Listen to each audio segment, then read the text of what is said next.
Yo, yo, yo, we are back with another episode of Leaf with the Legends podcast. Today, I am joined by my dog, my OG, my big homie, man, Milwaukee legend, a Bayview High School legend, entrepreneur, educator, coach, and most recently, an author. Man, I'm here joined by Brandon Joseph, aka B Joe. B Joe, what's good, baby? Hey, what's good, Leaf, man? Hey, it's an honor, man, to be. Every time I see this show, man, I just think of the little dude with the big shorts, shooting the threes, all of that. Could have missed the threes all the time and playing for my uncle them. So, man, hey, man, we come a long way. So it's an honor. Appreciate you, Leaf, for real, man. No doubt, man. Let's talk a little bit about them old pal switch days, man. And your uncle, man, he's come up numerous times on the show, man. And I just love that everybody gives him flowers, man. You know, Lewis Nicky Johnson, he created a powerhouse, a dynasty, in pal switch, and that's how we, first got connected. So, let's kind of talk about them early days back in the mid '90s. Yeah, mid 90s, man. I was in high school. Used to run around with one of my best friends. Shout out to Donald Lou Chapman, who doing great things and moved off to better pastures on us, but he doing amazing with these camps. But my uncle used to always come with this proposition, and one the part of the proposition is like, "Do y'all want to put your money in your pocket because I'm about to form an amazing um, AAU program in which that I think is going to cultivate to one of those situations with these brothers not only going to be good, but they're going to be model citizens." At the time, these were detectives. So he knew a lot about Milwaukee, and he knew what was the answer or probable solution to kids growing up in Milwaukee. And he started to swish. And you know how everybody say their team good, you know what I'm saying, at first. And you know, me and Lou, like, we just thought, being in high school at the time, let's go, do the clock and do the scorebook and get some money.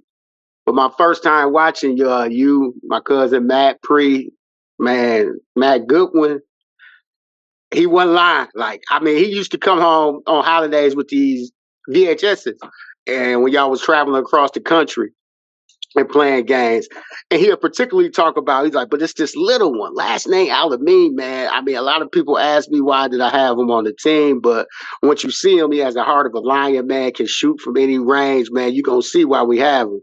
So immediately, like, I mean, when me and Lou was keep, I think it was a tournament at Dominican, and that's the tournament that, the Swiss used to host, and we used to watch. We found ourselves wanting to stay there, like, not leave, you know what I'm saying? And we was like Yeah. true blue, like, if we had the ball in our hands, then we felt like, man, we out, your typical adolescents.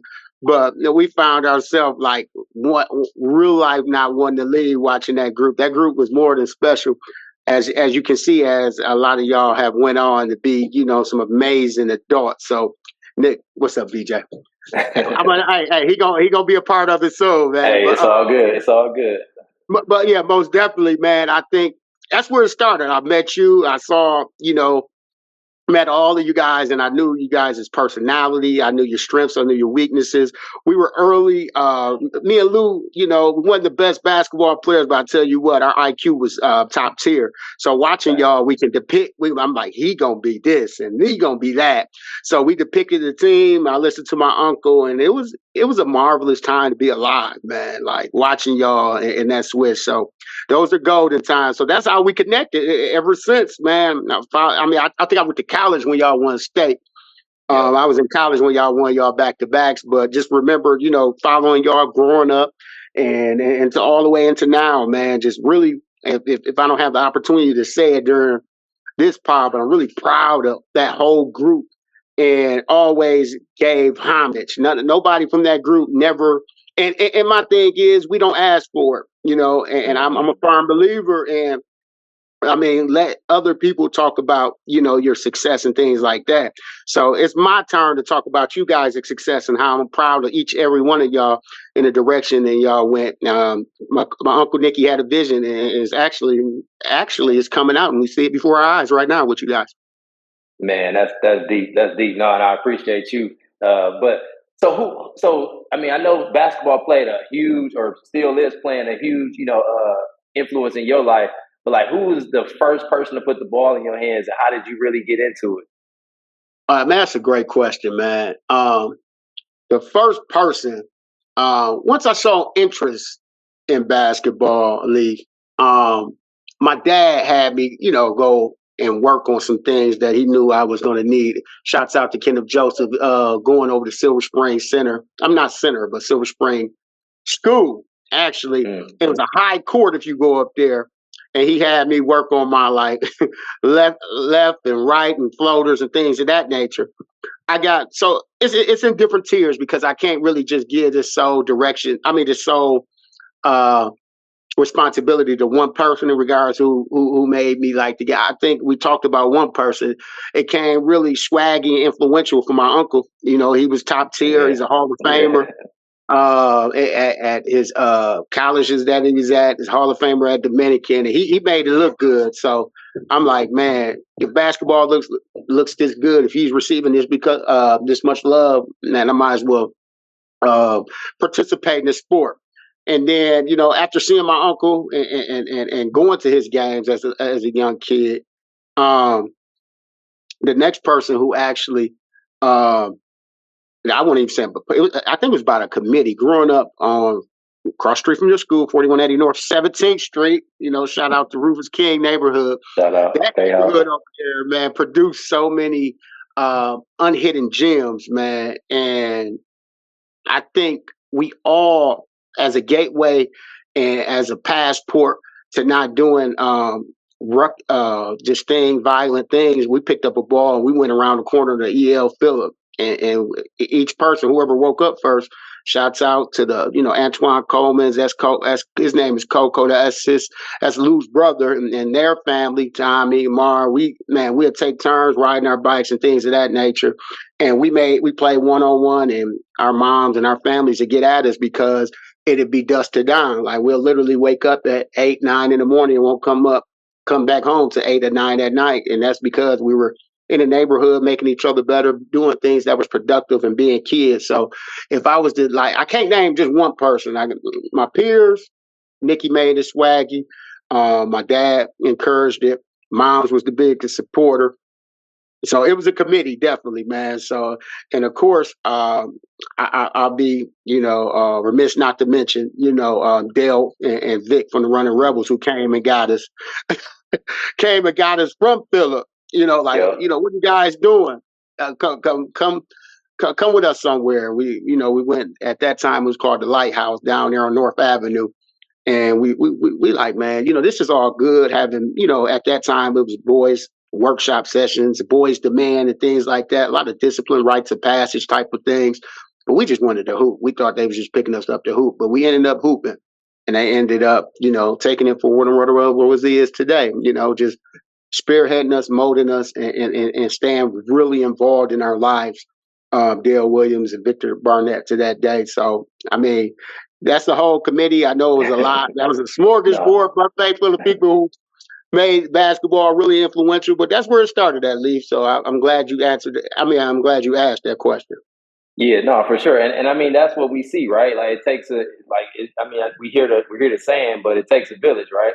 Most definitely. So you got all these different, influences, but it takes all these different people to influence you to be, to be productive and to be successful and to, just be model citizens. So I'm glad that you named all those people. So as you're growing up, a lot of those people that you named, went to Bayview with you as well. So how influential were those people into, your decision in going to Bayview for high school? So I started off, and a lot of people know this, a lot of people may not. I started off at Milwaukee Mesmer, man, because that's right. We're gonna have to call Jimmy. At that time, you know what? I ain't gonna blame him. King, of course, King was what I wanted. It was either King or Dominican. Both had waiting lists, and I just couldn't get over where I can hear the band room outside my bedroom window, but I can't get into the school. You know what I'm saying? And I'm just gonna keep it funky. I wasn't that attractive as a basketball player at that time, so I knew if I would have attended an open gym, it's just like I wouldn't be able to get in there unless I'd used my uncle's name. And then Dominican, it was you can't get in here, you got to pay. So I went to St. Nicholas, which is now Eastbrook Academy. And the majority of them was going to Mesmer. You know what I'm saying? So I'm like, man, I might as well go with my friends so I know see some familiar faces. So I went to Mesmer and was like, whoa.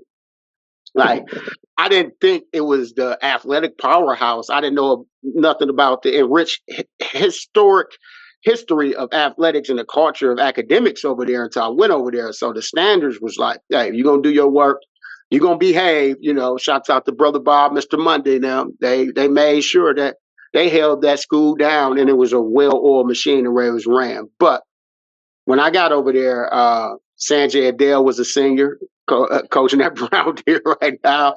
Yep. Terry Black was a junior. Man, they had that team right there, man. I mean, I could keep going on with Ravonte Dancer was a senior, and I'm a little man. I'm little Leaf walking. I'm little Leaf walking walking through the doors, man. Like, oh my God. But one thing I had an advantage of was I was passionate about the game. So, you know, and there was a lot of people there that was passionate about the game. You know, I went there with some comedians too, man. Terrence Breedlove, Turner Barkey, Perry Doors. We had our own little circle that was then the upperclassmen. But Terry Black actually took me under his wing, man. Picked me up from school time to time and things of that nature. Shout out to him. I see Anthony doing well, younger son doing well. But it's just a stand-up dude, man. They don't make too many Terry Blacks, to be honest with you, man. That's just humble and like I said earlier, let the other people talk about the great things that he's done, you know.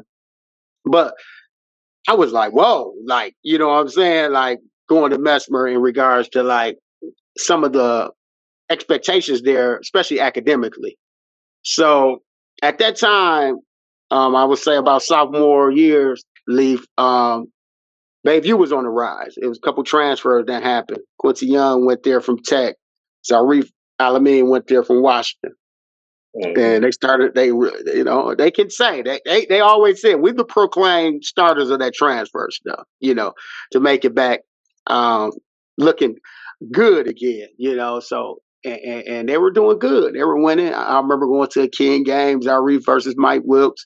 Man, it was just an amazing game. And there was always in my ear, like, man, you need to transfer. You need to transfer. So I hit rock bottom academically at Mesmer. I didn't prepare myself mentally for the academic rigor over there. And mom was like, we got to do something. And of course, I was like, you know, well, let me go over here for my friends and see if I turn it around academically. So I ended up transferring over there. Quincy Young picking us up, having us late for school every day. And I didn't know what homeroom was at Bayview, fam. Like, hey, I had that's back in the day, you know, Lee, when they used to send the thing to your attendance to your homeroom was so terrible. But shout out to Q, man. That's my boy, man. But we was late every day for school. We get another save and be late for every school. So that's actually how I made the transfer to Bayview. Q, Lou, Mar was over there. Reef had just graduated. It was Q senior year, but shout out to my right hand man, met Billy Williams over there. Man, man, it ain't too many remarkable individuals in life, just flat out people. That's better than him. I met some awesome people at Bayview, man. It got rolling. They already started to roll. You know, Coke, Q, Reef, Matt Jones, all them. Of course, House. Man, one of the funniest. That's Joe Johnson. Joe Johnson, House. They had it rocking and rolling already. So when I came over there, it was just a good slice piece to the pie added, and it was going, man. And I tell everybody I can write about a book of just about Bayview. Of course, I think we all can write a book about our high school experience, but that Bayview experience, man, that community, it's different because it didn't. You were a part of the city conference, but it didn't seem like you were a part of Milwaukee. It was like, I know it sounds crazy. It seems like it was just a little small community that actually took ownership of Bayview, the high school, and whatever you went to the stores, the McDonald's around there. I think Steve, that's the rep. He was the manager. Well, he owned McDonald's now, but he was just a manager at the time. And, you know, it was just, the love was just outpouring. So and they knew you because it was Mm-hmm. different. It's similar to when you go into a rural environment to one of these small schools. That's how Bayview was when we went there, and the people who paid the way at Bayview was there every day. James Stewart, Rafiki, Levi Bradley, Twan Clayton. Man, it's too many to name. Brian Morgan, too many to name. Kenyatta Brown, like the legends who came before me that was there, and that's what we practice against every day. So when we came to the games, we was like, the games got to be easy. We practice against guys who went upstate, and did this, and they're just now out of their careers or still going. So when we practice against them, and when I mean Leaf every day, we practice against them every single day. So when you see you can get a pass off in the passing lane against James Stewart, who wingspan probably 7'2" or something like that, if you playing against Riverside, no shot, but might be a shot. South, you can get a pass off. You can get real funky against them because I'm playing against these guys, guys every day. So yeah, that Bayview stuff, it was something real, man. Thanks for asking that too. We bringing back memories right now.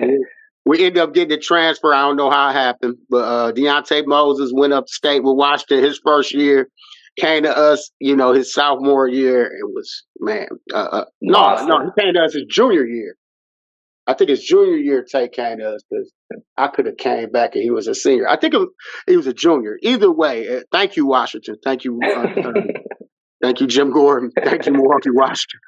A lot of assists, a lot of lives, a lot of things contributed on Baby Barkley. No, for sure. For sure. No, he was a beast. They were for sure. So with you transferring, and like you said, all these other guys, Lenardi's paved the way. They got it rolling. Like, what's your expectation for yourself, like going into Bayview? The cocky me, just that can hoop and little bit of notoriety around the city was like, man, I'm coming here and start. I play against Lou every day and this and that. But then, love you, Coach Jones. Hey, then I didn't take it to the equation that he got a son right on the team that's been starting 2 or 3 years. So there goes that. You got Joe Johnson, who all-state, all-American football player, and Mr. Bayview. So there goes that. So and if anybody watching this to this day, Bayview taught me that perfect the role, be best at your role. I had to welcome the 6-man award, the 6-man role, and role. And I look at life right now. If I can perfect my role and be the best at my role, no matter what team I'm on, professionally, or a part of a coaching staff, or a part of a nonprofit team, or board, or anything, if I can be the best at my role, I'm gonna make everybody else step their game up. Or that makes everybody else want to perfect their role. And I learned that at Bayview, not knowing then that where life was going to. So they called me Jim Jones guy upstate. As soon as I check it again, here comes instant offense. So I'm like, hey, I'm gonna ride out with this 6-man floor.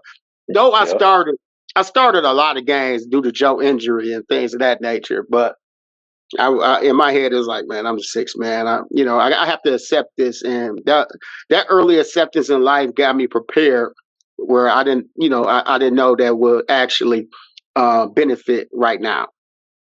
Yeah, and back then, like the city, we know. I mean, it is what it is. The city conference ain't what the city conference used to be. So back then, like who was them? Obviously y'all had a whip over there. King was rolling, Washington was rolling, Vincent was rolling. But like, who were some of those teams or like specific players where you was like, all right, like I know how competitive you are, but where you was just like, all right, I'm even more hyped now. Like who was some of them teams and players? Yeah, I'm gonna start off from some of the players that people probably don't name when they get on here, and then I can move on down. But man, open gyms, I used to play against Shawnee Mack, played with him, played against him. But James Hall, y'all know him as Shawnee Mack. James Hall was a problem, y'all, for Milwaukee Hamilton. Like, don't let the little curl with the Michael Jackson bang. He had to bang with the curl, dog. Like, and that's all his hair. It wasn't Nubian, all Leaf. It was all his hair. The bang, he'd come on the court and put on a tear. And the thing about it, and I was very familiar with his game, but when them lights on, it's so different. Like, man, when it's like two people going past you with his speed, and he can just stop. He can stop at the drop of the dime and pull up. James Hall was a problem. So I did like, when we did play him, it was like, man, me and Joe was kind of and of course, Chap, don't let him listen to this stuff. Like, you and Joe, I can't guard. Luke, and Lou was the defender too, but we always took pride in those scoring guards. So Shawnee Mack was one of them, man. That Marshall kept guards. Marshall kept guard. They had a three-headed monster guard with JD Tobias and BJ at the time, who didn't fear anybody, dog. That's the man. That's what the man. I'm a speaker. You can stay. You can stay. Leave the legend. I'm a speaker. That's what's wrong in the city right now. Like, hey, that's what's wrong in the city. I could right now at 42-year-old. I probably could average 20 people just because y'all fear me. Y'all fear me, and I can't go past a can of paint. They scared. But if you got guys that you got to play against every night, and these are middle of the pack guys like JD Tobias, BJ, at guards who didn't fear you, like it was so, and that was one of our things. Like, if we couldn't fear you or what they call it, pump you, then we had to be like, hey, we had to go into our skill set and be able to execute some plays, which we didn't like doing too much. We wanted to go up and down. So those guys. But who I got a rise for, man, of course, King, especially if we can travel back when I told you when I could hear the band from when I could hear the band room from my bedroom window and I couldn't get in. So I always marked in my calendar like, hey, we play King. Hey, I'm just gonna show Jones. Like I'm a show Jones. You know what I'm saying? We end up thank the Lord for Deontay Moses. That year we end up beating them, beating y'all at King. But the year before, if it was a guy by the name of Mr. Jimmy Foster who came to bed. It was so crazy. Hey, it was too much Jimmy Foster and Carlos Kadima junior year, but then senior year, yeah, me, Tay. Actually, it was like me, Tay, Mar, Blue Brother, and Eric Madison had a good game. Rest in peace. Eric Madison had a really good game. Yeah, man. So the Terrence McGee's, the Carlos Kadimas, like, come on, man. Like, I mean, need I say more? Like, you can't make a mistake. Like, you got to play. Mike caught my little brother, Mike. Those are some of the toughest guys, man. So you got to always get up for them.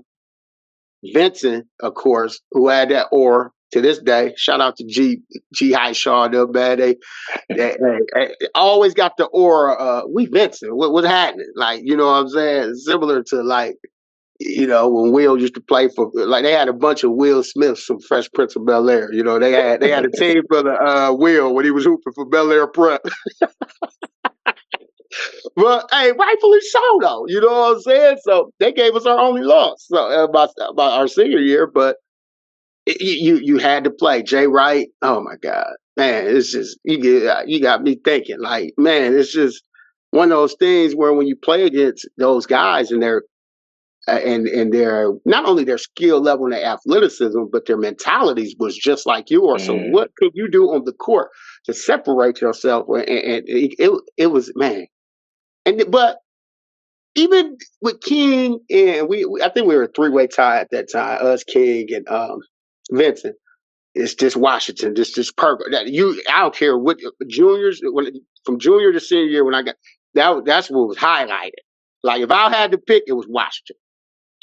Freddie Owens, Dave Edwards, that in the crew, they definitely talked it and backed it up. And we grew up playing against each other, with each other from league to league. So when it came time for our families and our supporters to come and watch us play, it's showtime after that. So if I can, if out of everybody I just named, if it was a top tier of the list, it was definitely Washington, man, without a doubt.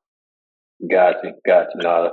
And like you said, the city conference ain't the city conference like that no more, man. We gotta bring back that competitive nature, and I think over time it'll get back to where it was, but like the late, mid to late '90s, early 2000s, like Hey, It was that's why you and Action one of my favorite people, man. Y'all said over time. Hey, I think y'all be so modest when y'all say, hey, y'all know we've been saying this for the last 3 decades, man. Over time it get better, man. But y'all really mean that heartfully.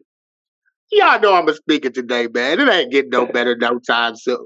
But it can get better. let's talk about it. Yeah, let's talk. What do you think? What do you think is hampering the city conference from its from going back to its glory? Now, I think it's too many adults not wanting to do anything different.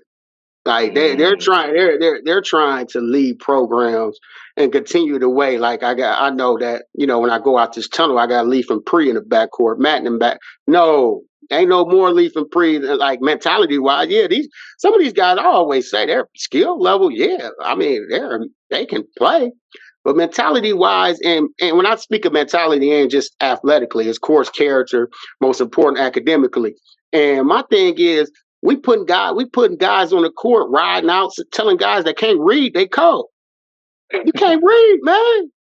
Let's just put it like these are things we've been real life sweeping up under the rug for years. Like, man, and I get back into that with my book, but that was my whole rationale and my whole passion behind writing it. Like, dude, we got to do something different. Like, we got to mm, create a curriculum that's bringing character together, skill together, and academics. How are we telling somebody that can't read a Dr. Seuss book that they code? It don't matter. I mean, it don't matter if they code. Unless I'm tripping. I am not trying to disrespect, but I've been seeing it for too long. And to me, I think if we wanted to bring out, some of the problematic and challenges within urban athletics and basketball, that's got to be the top tier. Like, and we got to stop like faking it. Like, you know what I'm saying? And I think can it get better? Oh yeah, but you got to come off.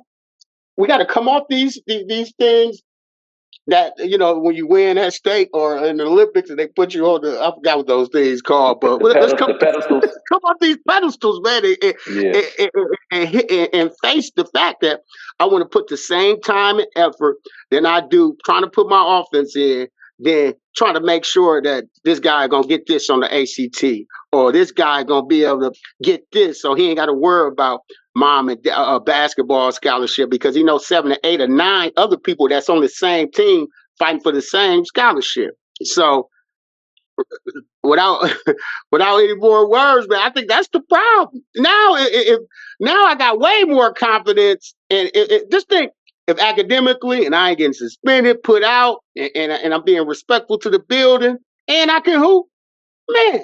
I'm, just think you what we win can. it. You win it. So I think that's the problem. I've been seeing it for a long time. I just decided to do something about it. They probably ain't gonna, how they feel. A lot of people, gonna fake support and say, "Oh yeah, that's so great," and continue, with their life, which is fine. But I mean, even if it don't hit the masses, man, I think that it's a need, and just like y'all, whenever it's a need, it's different. We got to tap into it and be able to promote it and market it where it can benefit our community. I'm doing it, so I think that's the problem. Man, I love it. I love it. All right, so yeah, we gonna. I'm glad that this is on this on wax. So we gonna come back to this. We gonna resurface it. Maybe 20, 30 years later, we'd be like, man, remember we was on that Yeah, for podcast sure. and For sure. we see it now. But yeah, all right, cool. So let's wrap. I want to wrap up. Your time at Bayview. Okay. So like y'all had the opportunity. Y'all made it upstate, right?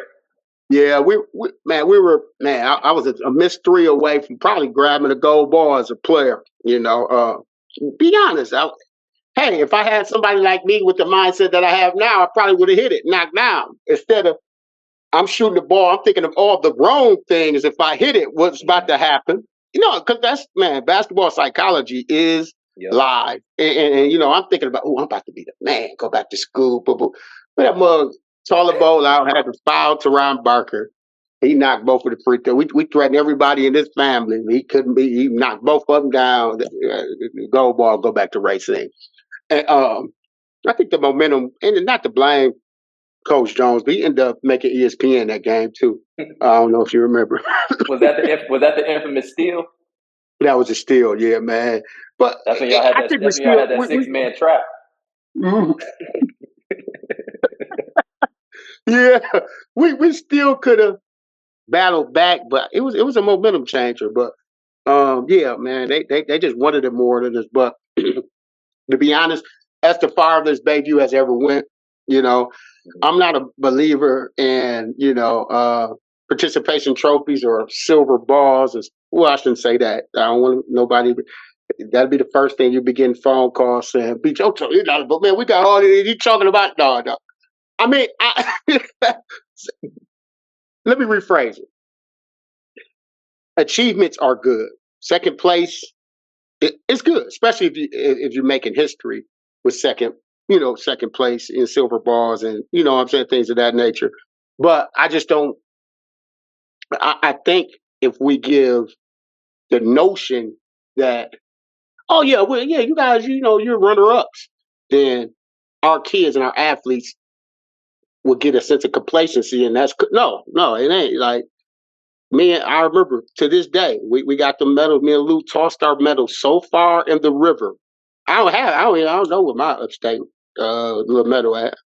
Tossed it in the river. It was gold or nothing. You know what I'm saying? Like, didn't go to no banquets, no nothing. We just protested. Like, man, we should have won. That's how passionate we was about.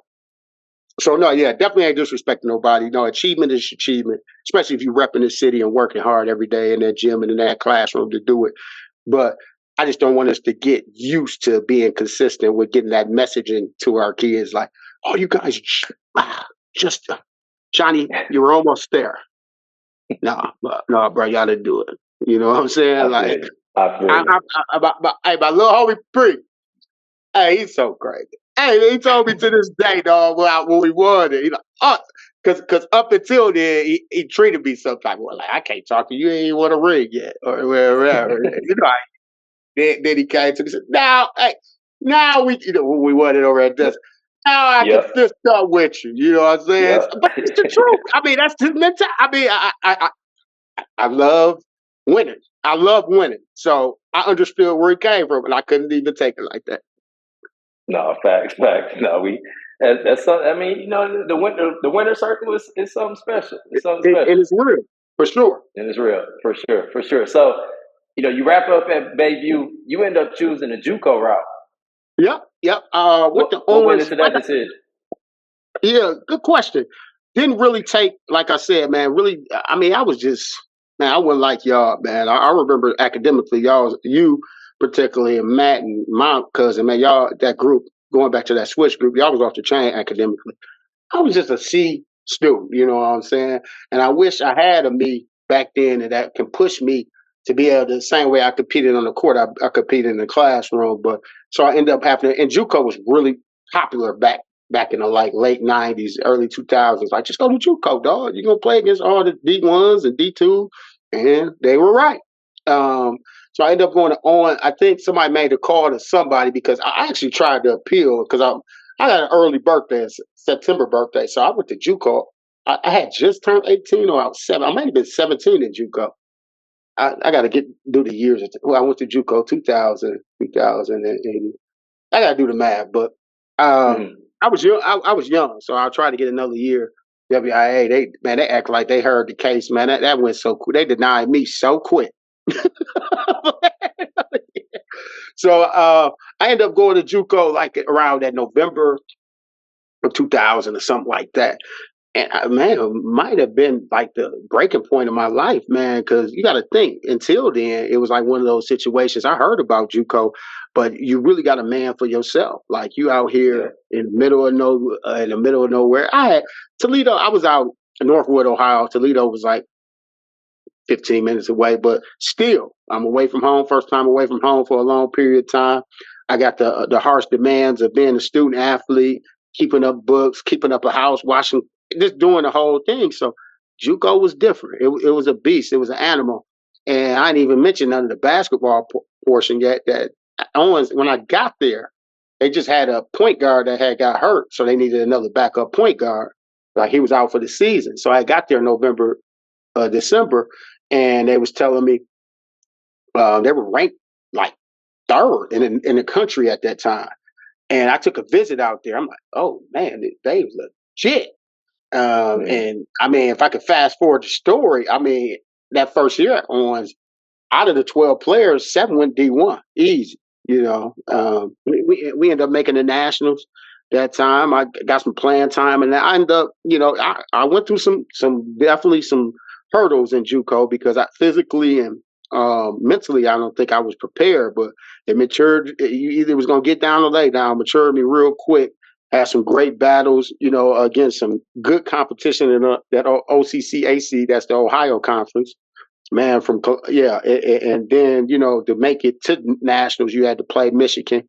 Mott was man. It was some great competition, some great guards, and a great way to see where I was at, you know, mentally wise. So competed there, and it was a great decision, man. It was a great decision going to JUCO for them 2 years. No, I They love it. going I to the love it. national tournament. Yeah, no, facts, and that's the experience in itself. We ended up So taking third. We ended up taking third, but just go like you got to think. I'm fresh off second, well, a silver ball, and then that following year I go to the national tournament. For a minute, I'm like, man, it's got to be a lucky charm or a clover in my stock, man. I'm winning like a, you know what I'm saying? I just felt yeah, like, man, you know, always found myself in winning situations. So yeah, I say that to say that that was a good choice. Owens, good coaching staff, ran it like a collegiate, mid-major program. You know, in regards to how they ran their programs, coaches was real thorough, and you know, I wouldn't do it over. that's what's up. That's what's up. So you end up ultimately choosing Central State University. Yeah, Uh, so I would. Yeah, what go what ahead. went into that decision? Like, was there any other schools that was in the running, or and then what kind of tipped Central State over the top? Yeah, man. So actually, like after we got put out the game to get to nationals, my last year on. So Parkside was on my horn. Hampton was pretty much only D1 other, you know, that was on my horn. Now, you know, just some other D2s and things of that nature. But I end up one of my buddies, James Scott, he went to a camp at Central State. And I'm like, you know, I'm thinking in my mind, somebody go to Central State that I done played against so much. And I was and I'm tripping because I was remiss to mention them, but I waited just to this time to mention these two. But I'm like, somebody go to Central State. So I'm like, my guy Scott was like, man, hot ride around, go to Central State. I'm like, what? Man, I get them on the horn, I get their number. I'm like, oh, I'm getting ready to come down there. They like, oh man, they always on something at the time. They like, oh man, you could come, but matter of fact, dog, you know how Ron was like, we just gonna leave you the key to our room because we own something right now, dog. And we'll see you when we get back that next morning. I'm like, cool, man. Y'all just go give us the room to do it. Like, yeah, we'll just give you a room. So by the way, Rodney Jones is one of the most unbelievable guards I ever played against in the city conference too. I was remiss to Phenomenal. mention him. Like, so that night in, night out, JD. I don't mean to rewind time, but you got the JD, the Johnny Max, the Carlos Cadivas, Rodney Jones, Dave. Man, it was just too much. All right, back to present time. So I ended up going to the little camp, and then everything just started clicking. I'm like, I think they got a coach from Milwaukee too. So I'm like, I wasn't really taking a camp. I'm like, man, I'm gonna come here and hoop, but I'm just really here because my guy, you know, needs some more looks. It's like a camp, you know, to get some more looks. So I played 2 games in the camp. I guess one game, Central was recruiting somebody, and I ain't let the dude score, talking stuff to him, stripping him, laying or whatever, whatever. And next thing you know, I'm like, this dude, look, oh, this Coach Lewis, this is who they was talking about. He was assistant coach at the time. Like, man, come here, man. Come meet the head and everybody else. So I go in there and shake everybody's hand. It was the whole staff. He's like, hey, man, I just want to tell you, you ain't playing no more games. Because I had like 3 or 4 games to play in the little showcase. Like, man, we need to show you around campus. So I called my guy, like, hey, man, I'm getting ready to tell you, hey, just go back to the room. I'm with the coaching tab over here. So, of course, they put on they put on their coldest marketing scheme ever, you know. And I still, you know, went back home, went to Milwaukee. they dripped me out for any pain and stuff like that. And I was like, coach, the head and Coach Grant and Lewis was like, man, what you waiting on, man? What you waiting on? They know us, so they biggest go getter at that time. Leave with, man, it's 18-2. 18, it's 8 to every for every dude. It's 18 women on here. What you waiting for? So I said, man, and then of course, what I love about, and my kids know Ron and Rodney is Uncle Ron and Uncle Rodney. You know what I'm saying? We family. Guys I surround myself, similar to you, we all family. So at the time, Ron and Rodney being just like, yeah, man, you might as well come. Ron the one who gonna keep it real.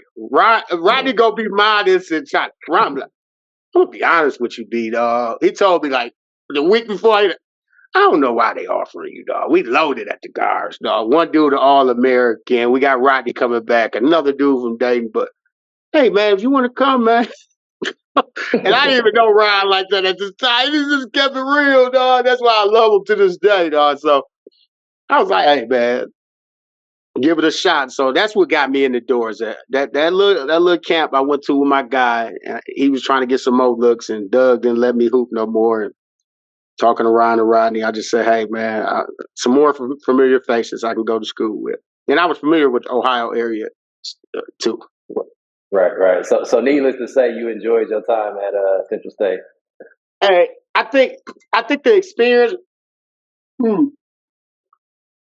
Central State is my life, to be honest with you. Like, it's my life. Like, I'm a walking billboard for Central State, in regards to like going there, meet my wife, having my mother-in-law, my in-laws at Dayton, and it's my life. And I got, how me and my wife met. She was a cheerleader, and I was playing the course, and the dialogue between me, Ron, and Rodney of how I'm settling down can happen off camera. Like, man, y'all can go and do y'all thing, but I got to figure some stuff out.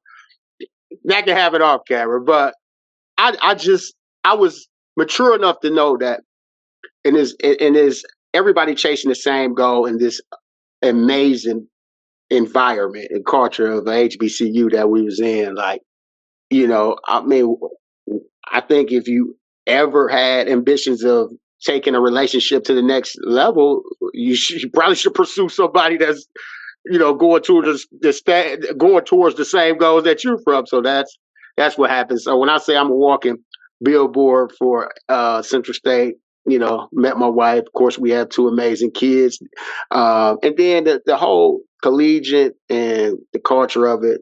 And don't get me wrong, it was we got into some stuff there too, because hey, but what outweighs is the brotherhood, the friendships, and the things that we connected. So yeah, needless to say, and the hoop, like we were winners. Though we had I had winning seasons, both my seasons at Central State. No, for sure. So as you're nearing graduation, what's your thoughts? What's your plans? Man, great question.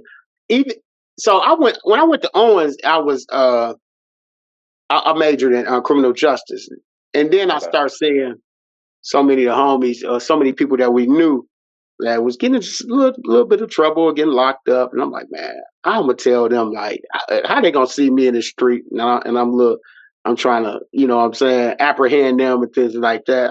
And then it was just too much going on while I was in college, so I was like, no, I gotta switch majors, though. I ain't gonna be this. So I love talking, I love people, so sociology, here I come. But it was like, shout out to, man, at the time, I don't know if you remember, but Mike Jackson, who went to King, he was like a pharmaceutical tech. We was in conversation so much. So I was like, Mike, dog.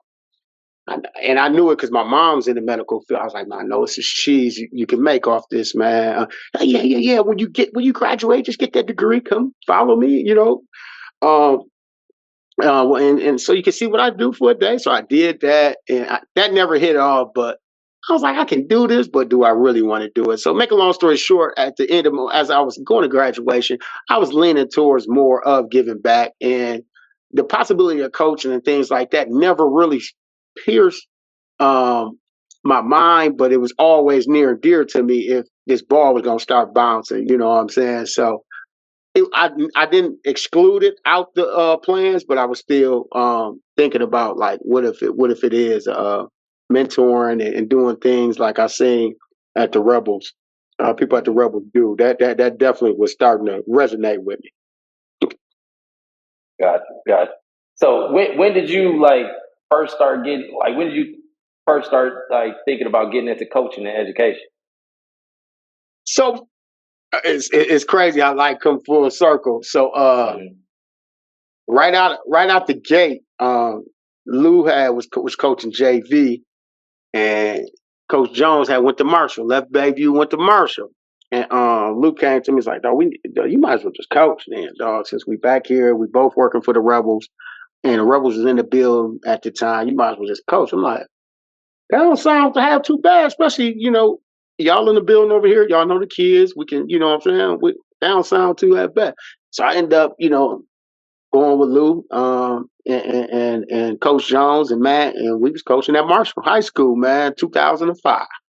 Mm. 2005, they was there like that year before me, but yep, 2005.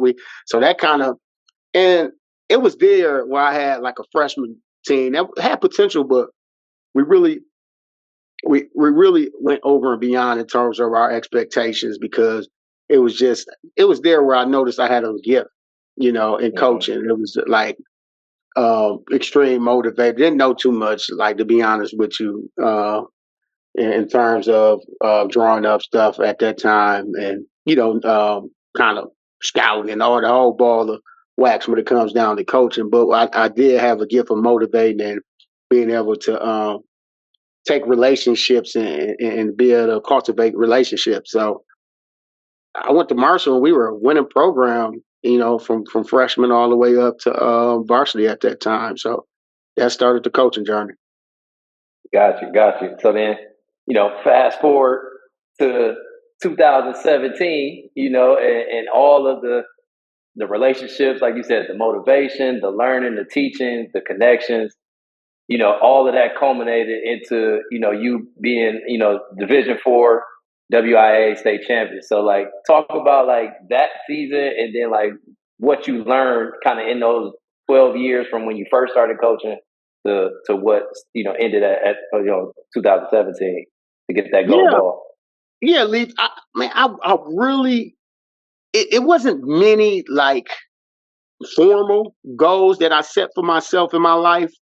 Um, it was like the majority of my goals, to be honest with, were really informal until it was time to get that destiny job. Shouts out to Dale Williams, who was the athletic director at that time. Found out later on I was up against some heavy hitters, but hey, Dale saw something in me I ain't seeing myself. So Hmm. and 7 years later, he got his wish. So it I set some goals, man. I'm like, man, at that time I have coached at Marshall. Rodney brought me on at WCLL. He was coaching there for a minute. Did a little a stint at Bayview, and then no, I said WCLL, and then West Dallas when Lou had it for a stint. So a lot of stints, and then I'm like, so when he called me, I'm like, man, let me get ready for this interview. And so on the interview, I just put down, I just start typing out stuff that how I envision, and I consulted with a couple of people to get my portfolio together, but typing down like goals, like in terms of where I wanted the athletic program to be, and particularly basketball, in regards to like if we do the right thing, we'll be the number 1 ranked team in the area. If we do the right thing, we'll be a ranked team in the state. If we do the right thing, we'll win the gold ball and be So some of those things, and I'm going off top of the head in regards to what it is, but everything Hmm. that I put when I looked at it, it was like a couple of years ago. I looked at my little portfolio I put together. It came true in regard, and I kind of built all of those things, and I let the committee know that I was encouraging, like, if all these things transpire, your enrollment numbers are going to boost. Yep. That's what I kind of made my pitch towards. So and end up boosting, and we end up having a waiting list, which is always a success if you're in education. And we had the athletic thing rocking and rolling over there. So one thing I learned from that situation was, set goals, man. You never know what what may transpire. But the thing that I've learned since I've been over there is the holistic approach, um, and just doing things a little, not being so athletic centered. So but I think we did a fantastic job. Like I keep saying we because it definitely wasn't me. It was Billy Williams. It was shout out to Charles Owens, and it was Nolan Murray, and I know y'all would take this pretty funny, but it was always my thing, and I think Lou instilled this to me, man, that we couldn't be all minorities sitting on the bill. Like Nolan was a fresh out of college from Iowa. He had one state in Iowa, Murray, and he just came there as an English teacher. He just kept like lingering around. I'm like, hey man, you trying to come on the staff, but on the inside, I had a motive, you know what I'm saying? I'm like, man, hey, I don't want no reps looking on this bitch and it's all brothers, you know what I'm saying? So, the white guy from Iowa, man, hey, blend in, know the kids, relationships. So I ended up hiring him, but he was definitely the unsung hero of the coaching staff when I could send him out to Partyville, wherever the town's called. They think, you know what I'm saying? You know how it goes. But Absolutely. it was them brothers who helped, from the ride. I don't even got to say the rides home, but so many spaces that we endured with them. All them brothers that we had, of course, some years, especially 2007, we had the chance to touch their lives. I feel like we made an impact, an impact on them. And my biggest thing was just modeling how to be a founder, modeling how to be a coach, modeling success, and then, and then they'll know, when 4 or 5 years down the line what the aim for. So that was my biggest thing. Man, I love it. And all those lessons and whatnot, obviously they show in what you're doing now. Obviously as a husband, as a father, as a educator, as an entrepreneur. Like, so I want to let's dive into your current role right now with being Okay. director of student life at Milwaukee Excellence. Like, what does that role entail? Man, what does it don't entail, man? Yeah. So currently, we just finished the merger. So I just accepted the role of director of student life for Howard Fuller. So we just fulfilled the merger. So with the role entails is it's exactly what the title is. When I went to Rodney Link, CEO, we had good, meaningful, great conversations, but a portion of our conversation talked about, we always talk about the city of Milwaukee and what they need and what education needs. And he felt, and he brought the position to me. I'm like, yeah, he was like, this position has your name written all over it. You speak life into, so many communities, so many kids. Kids need to know what appropriate steps they need to take to get to college and choose pathways, and they need to know what's out there if a collegiate isn't their actual goal in mind. We need to take trips. You need to set up the partnerships with the community organizations and the other businesses in Milwaukee so they can take trips and lunch and learns. And he said, by the way, I also need you to be on a recruitment committee, and I need you to tell people and speak light on to what we're doing and why we're doing our why behind what we're doing. And by the way, I know you have an athletics background, so I'm gonna need you to do a little bit about that. That's student life, right? I said, yeah, you got me right there, huh, brother? I can't say no to that. So besides the colleges, the partnerships, the field trips, it's like the college tours. It's like a lot of planning around, and numbers rule the world, right? So we want to know how many and set goals and have strategic plans around how many kids that actually experience these opportunities of student life that we're offering to them, whether it's athletics whether it's pathways, whether it's extracurriculars and clubs. So a lot of that in an umbrella, in a nutshell, and that's just a portion of it in regards to Mhm. like some of the things that we do throughout the calendar year. I'm really facilitating and overseeing all of those actions. I love it. I love it, man. We worked together. In the past. Got an event Oh coming yeah, up here in a couple of weeks, and steam you and you dream. you yeah, steam and dream. Let's do it. But Let's but do no, it. it's just like the passion, the energy, the motivation, like all that stuff. Like it just like like Rodney said. Like it was just a perfect position for you. To Mhm. wrap in all those things I just named, and then obviously the athletic piece and just being the communicator that you are, just with that enthusiasm and that charisma, like it makes sense. Rodney ain't no fool, so he knew what he was doing. He knew Yeah, for he knew what he sure, was getting. Yeah. for sure, So for on, sure. on top of that, you're the founder or co-founder of J. Crew Foundation as well. Yes, So let's man. let's let's let's dive let's dive into that, man.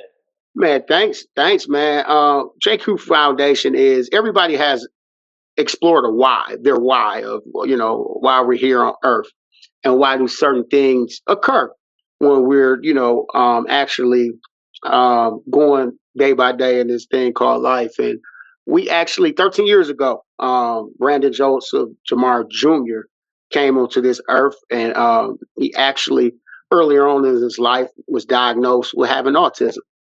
And of course, like many families, denial, things of despair, heartache, all of it, you name it, in regards to the emotions that we're feeling between me and my wife.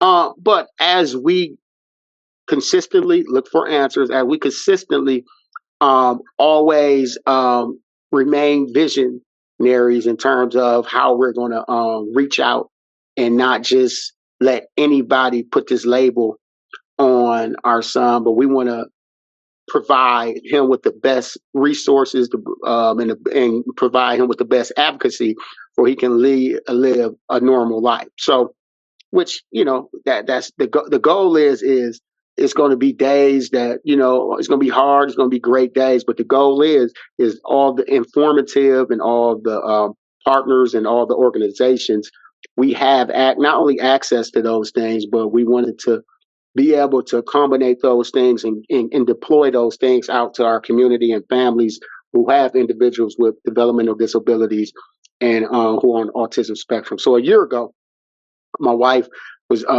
participating in a leadership program, and she ran it past me like, "What do you think about this? We talked about it. Let's do it. Let's start an organization so we can be able to provide resource fairs and events and workshops and camps and spaces for families, because to be honest with you, and through our experience, a lot of people are on the hush when it comes to what goes on inside their walls when families with special needs, and it should be the total opposite. We should we should actually excuse me, we should actually um, go on top of them, go on a mountaintop and speak out all the things that's out there that you can support, knowing your laws, and lock arms with individuals who are actually a part of special needs staff, special needs in education, special needs staff, and majority of these agencies. So then, when we lock arms, we bring them to the table, and we calendar and we strategically plan how we want to deploy these to families, not only of color either, any of the families. So when we thought of J. Crew, we just thought of a huge resource hub where we're going to have these things throughout our community to bring awareness around individuals who have family members who are on autism spectrum or who have developmental disabilities. We organize a board. We actually meet Saturday. We have fundraisers. We have you'll see us around at community fairs. Next Tuesday, I have right on time for Father's Day, a father's support group. Where it'll be a great space for individuals to just sometimes it's good to talk to like-minded individuals whose might have answers that you've been waiting for. So Yep. we've done support groups, and those have been some of the support groups through Zoom has been some of our most impactful spaces. So that's what J Crew is all about. We have a website. It's a 501c3, and we just about here about spreading the word. And Leaf, I'm gonna get you. Hopefully, I can. We having a Special Olympic basketball camp in August, man. Looking for volunteers, man. So if I get on Man, your calendar early enough, man, I'm gonna need you, for man. sure. Absolutely. If I'm in town, you got it, brother. Yeah, All you right, know for that. sure. You know that. Oh, yeah. Oh, Absolutely. yeah. Okay. Absolutely. No, I love it. I love it, man. No, that's awesome work. I mean, amazing work that you're doing. Like, I got a cousin, she's on the spectrum. So like, it's another, another resource, that's needed, for families, and we know how it is. And especially in the African American community, it's kind of taboo to talk Yep. about certain topics, but like, Yep. I love how you're making it, more accessible and more, relatable, and just easing that conversation. So For no, sure. that's dope. That's dope. For That's sure. dope. So on top of all of that, you just celebrated your 1 year anniversary for being an entrepreneur. With Upper East Bar. Like, Yes. what Yes. what what? So with everything that you got your hands in, what made you dive into the restaurant and food space? Hey, to be honest with you, it's a local tavern, and I always envision myself. Shout out to A. Ron Smith. You ever see me with somebody over 6'7", a bald head guy, light skinned, who would give me literally if my right foot was missing, he'd say, "Man, here, man, cut his ankle off and give me his foot." That's my right hand man, man. He said, "Man, let's do this," and we put not only that we've been in so many different, not as a larger scale as actually a business, but we've done a lot of. We've created like some leagues, and we've done some tournaments and some showcases. We were Premier Athletics, and we wanted, we actually started Premier because we felt like the middle school population wasn't being recognized or wasn't exposed to some of the things that they needed to be exposed to at an early age. So we did a lot up under that umbrella as well. But he's a extremely optimistic, and will go out on a limb and be one of those ones that let's do this. So it didn't take too much. He didn't have to pull my coattail too far when he said, "Let's buy this," and he told me the price and what we're going to do and the vision and the layout and the location. And it's not too much. We didn't have to put too much money into it in regards to, because it's extremely modernized, and as far as the amenities in there. So let's do it. We got it for a great price. And are we learning though? To make it to a year has been grace. Hey, it's been grace. Because to be honest with you, we weren't familiarized with the tavern industry at all. So it's Mhm. all like literally like we like trial and error right now. Continue to be trial and error, but we feel like we've been the masters of the trial and error with Upper East located on. I had to put that pitch. Locate. I got to put my voice on when I do that pitch. Located on Oakland and North, 1732 Oakland and North. If you need a good beverage and some good vibes, make sure you come to Upper East. But yeah, What's the man, address again? What's the address again? 1732 West North Avenue, right off Oakland and North. Hey, right off Oakland and North. Hey, but for real, man, it's been a blessing, man. Been a year. Like I said, we measure success differently. Everybody does, but I definitely, in the ways we measure this success, along with my other partners, shout out to them that's been in the business with us. It's been successful. But like when Aaron came asking, I'm like, let's do it. We've been learning a lot as far as permits, licensures, man, payroll, you name it. Stuff that's very familiar with you. You name it. We've been learning a lot, but we still up and we know it's way easier to walk away rather than like to stand there and take them hits. And Yep. I think a year in business is definitely a success. Oh, absolutely, absolutely, definitely something to be celebrated. Definitely something to be Mm-hmm. celebrated. And Yeah. the last, and definitely not the least topic that I wanted to cover with you, B. Joe, is what man, your book, man. You're an author. your book, Yeah. man. 10. I want to make sure I get the right title. 10. Yep. When athletics intersect preparation for life. Yes. Man, Yes. talk to us about. And full disclosure, I just ordered mine today. Yeah, man. It's gonna be here tomorrow. So yeah, that's gonna be a little weekend read for me. So yeah, I'm looking forward to it. But yeah, let's get into the book, man. Hey, man. Like I said earlier, man. I was tired of being in professional developments with me being in education and looking at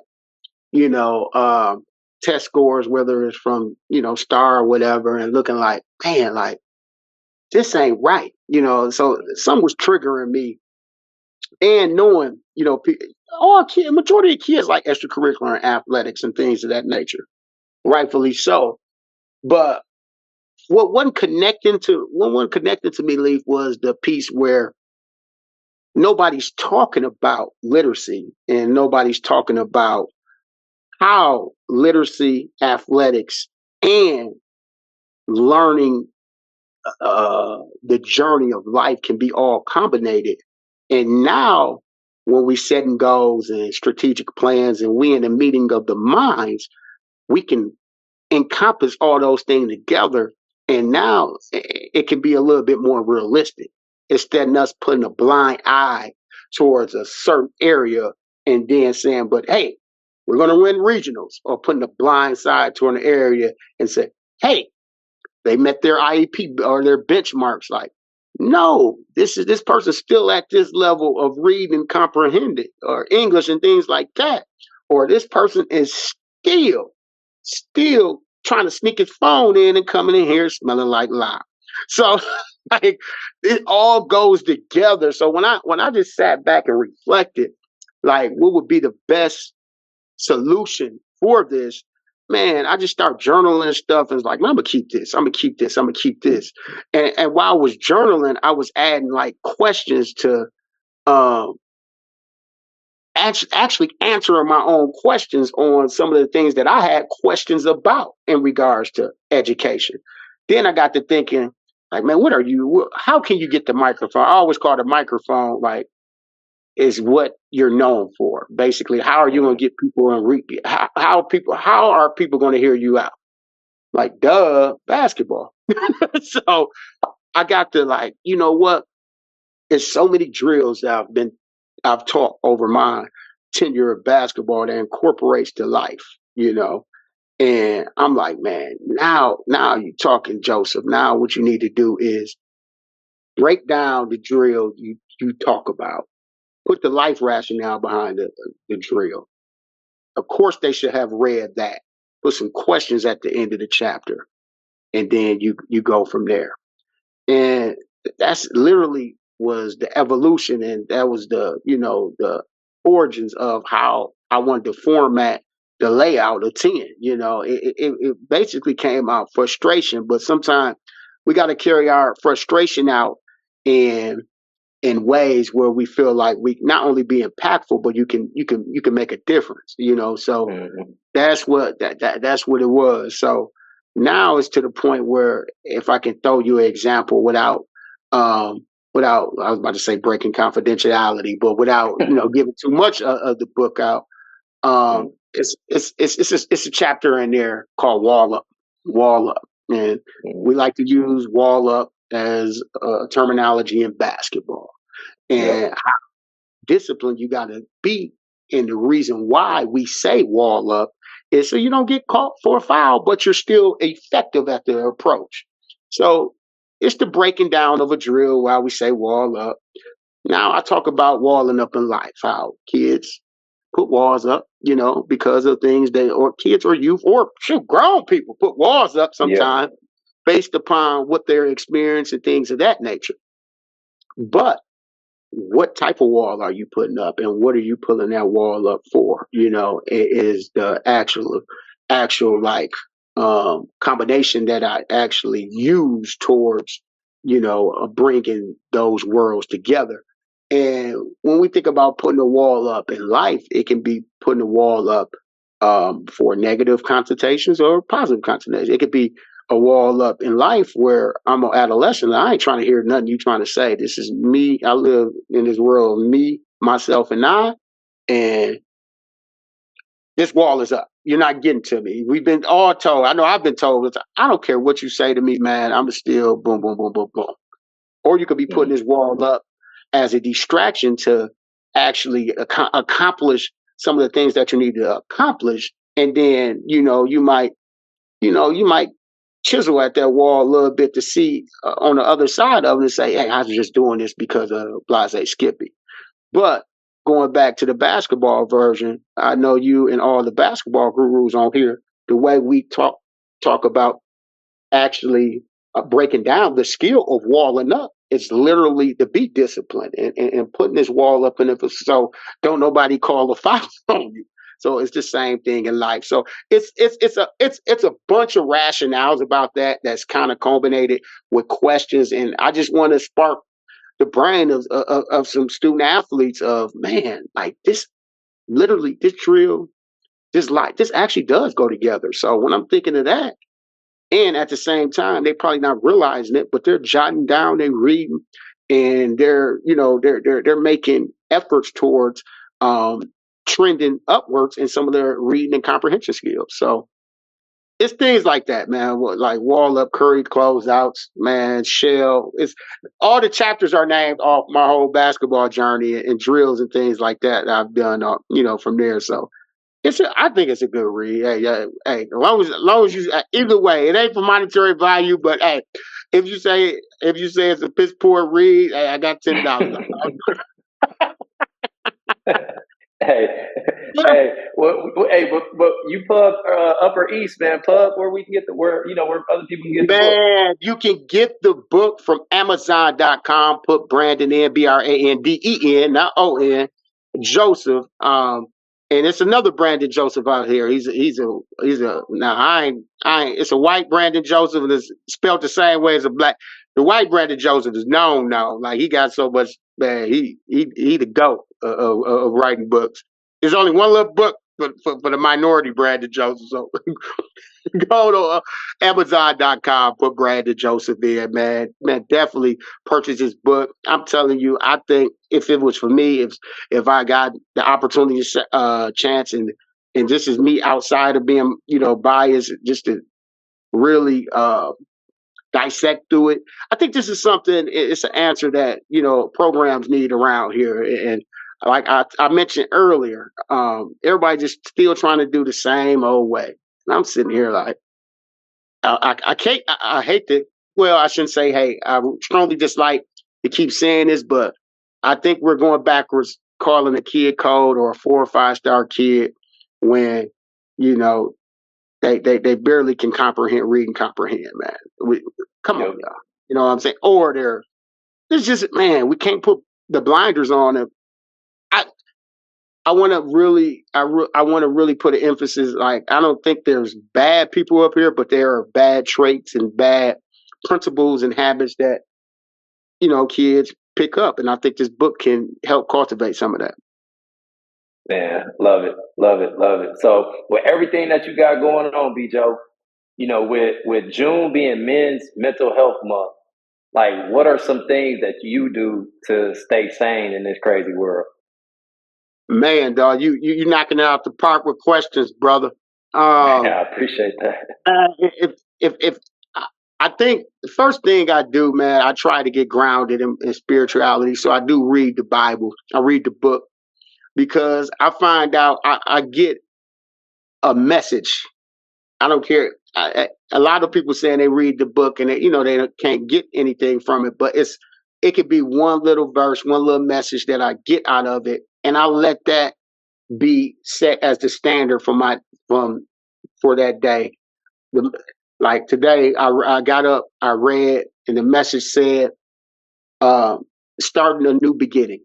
But it said it's about new beginnings, and it's actually I was reading the chapter in Isaiah, and I say that is because I think when we talk about mental health and June being Mental Health Month, it got to be something you have to tap into something that it's it's deeper. It's a deeper root cause, and your soul can connect to it.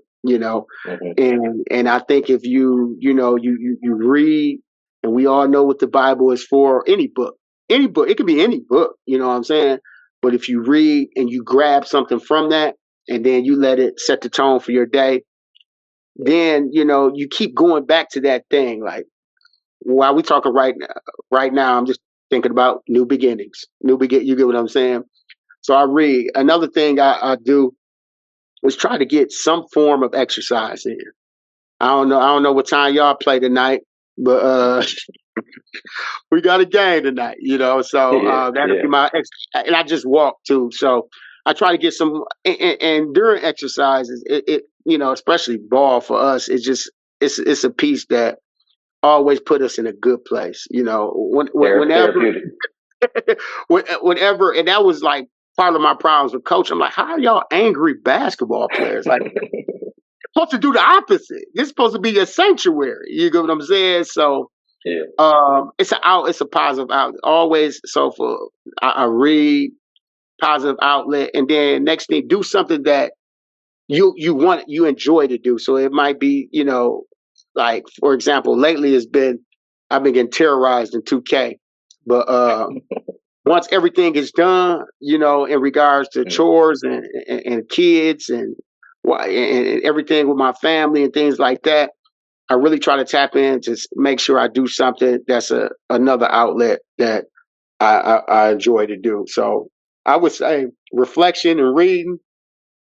I would say exercise, and then do something every day that you set on that list that you're looking forward to do. Whether it's a video game, whether it's some people hit a sauna and they swim, or some that you want to do. Love it. All right, well, we coming down the home stretch, Bijo. I got 5 rapid fire questions. Go ahead. Let's do it. All right. So number 1, text or FaceTime? Text or FaceTime? Yep. I'm gonna say text, and don't rib me. I've been having an Android since phones came out, so I don't even know what FaceTime is half the time unless I call you off my bad. My bad. Video call. Google Meet. All right. Next one. Early bird or night owl? Ooh, as of lately, early bird. I think my kids have a good, I kind of anticipate when they get up, so I try to get up. It used to be, of course, night owl, but early bird definitely. Got it. All right. I think I know the answer to this one, but offense or defense? Oh, come on, man. I like to slap the flow, spread the wings. Definitely defense. I love it. Summer or winter? Summer, even though I don't really, I don't like that extreme hot Leaf. That's frustrating, but man, driving through snow, I can't stand it either, though, man. So I'm definitely going with summer. I hear you. And this one probably not going to be as rapid, but your all-time Bayview starting 5. Oh, this ain't hard. I looked at this the other day. I did this one time. Okay. And by the way, I don't want to get no text messages and no inboxes, y'all. If I leave y'all out, man, God, got to send that disclaimer out before anything. It's still going to happen, though. All right. So, not in any order. Big Twan Clay. That was a Charles Barkley today. He was Deontay Moses before Deontay Moses got there. All right. Of course, Larry House. Anybody who can do this, or you shoot him to live. I just shot Larry lives like this and stuff like that. He and hold a signature on there. You got to be in the top 5. Third, man, I just looked at James Stewart, one of the silkiest, smoothest games we've ever seen around here. Probably was an NBA player, man, to be honest with you, man. 6'5", 6'6", can stroke it, defensive. James Stewart, most definitely. 4, Zarif Alameen. Zarif Man. Al-Amin for the Powell Blue Knights. That's when I first met him. I was 9. He was 11 or 12. He was one of the best players I've ever seen in my life. I mean, he was ranked to the nation, but that's when I was 12. But he carried it out to high school. Bulldog. I remind you of Baron Davis. Can do it all. Zarif Al-Amin. And 5, the White Bikes. Mm.